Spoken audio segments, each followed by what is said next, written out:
Si nous lisons le Coran,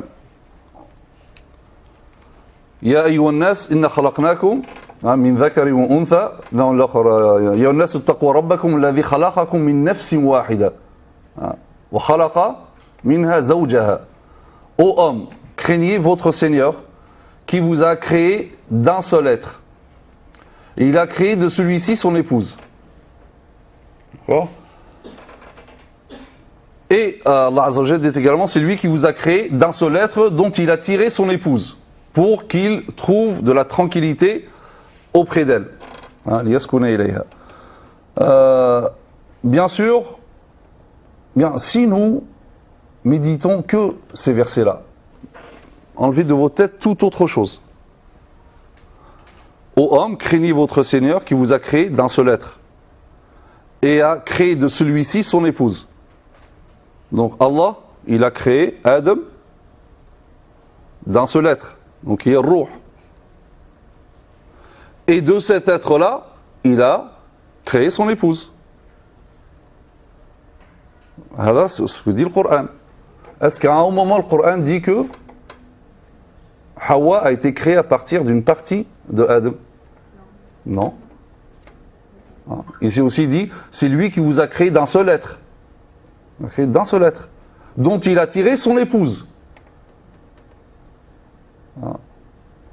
Donc, il a tiré son épouse pour qu'il trouve la tranquillité donc auprès d'elle. Donc, si on prend que le Coran, il n'y a pas la notion de Hawa a été créée d'une côte de Adam. Et l'autre verset, ومن آيات خلق لكم من أنفسكم أزواجا لتسكنوا إليها ومن آيات خلق لكم من أنفسكم. Parmi ces signes, c'est qu'il a créé de vous et pour vous une épouse. Si on l'applique, si on dit que, si on comprend des autres versets, que Hawa a été créée à partir de Adam. Allah, qu'est-ce qu'il dit dans Sourate Ar-Rum, les Byzantins? ومن آيات خلق لكم من أنفسكم. Donc de vous-même il a créé votre épouse, c'est-à-dire mon épouse elle est créée à partir de moi. Mon épouse a été créée à partir d'une côte? Non, c'est-à-dire de la même âme.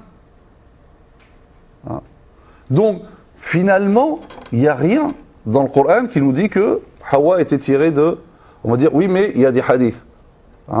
Là, il y a les sciences du hadith aussi qui vont avec.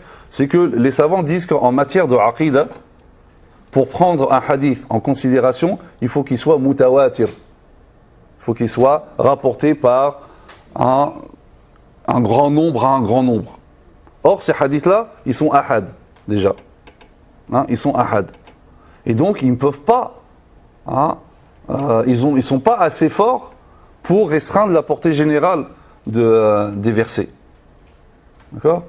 Donc, ça c'est un exemple par rapport au fait que donc, il faut considérer le Coran comme la première source d'abord. Et après, essayer de comprendre le verset à la lumière du hadith, à la lumière du verset. On va dire, oui, mais alors, même si c'est un hadith ahad, quand c'est un hadith ahad, concernant l'aqida, il se peut qu'il y ait une erreur quelque part. Alors, on peut dire parfois, effectivement, peut-être qu'un compagnon il a rapporté un récit israélite et il s'est trompé. Ça peut arriver, mais attention, comme j'ai dit tout à l'heure, ça ne veut pas dire que c'était le cas général chez les compagnons, ils ne distinguaient pas. Non, ça peut arriver, comme dans ce cas-là.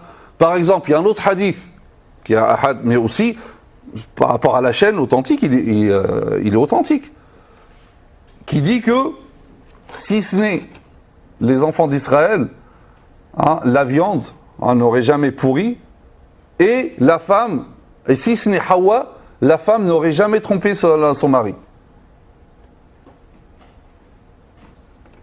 Donc, déjà, scientifiquement, par rapport à la viande, c'est dur à prouver ça.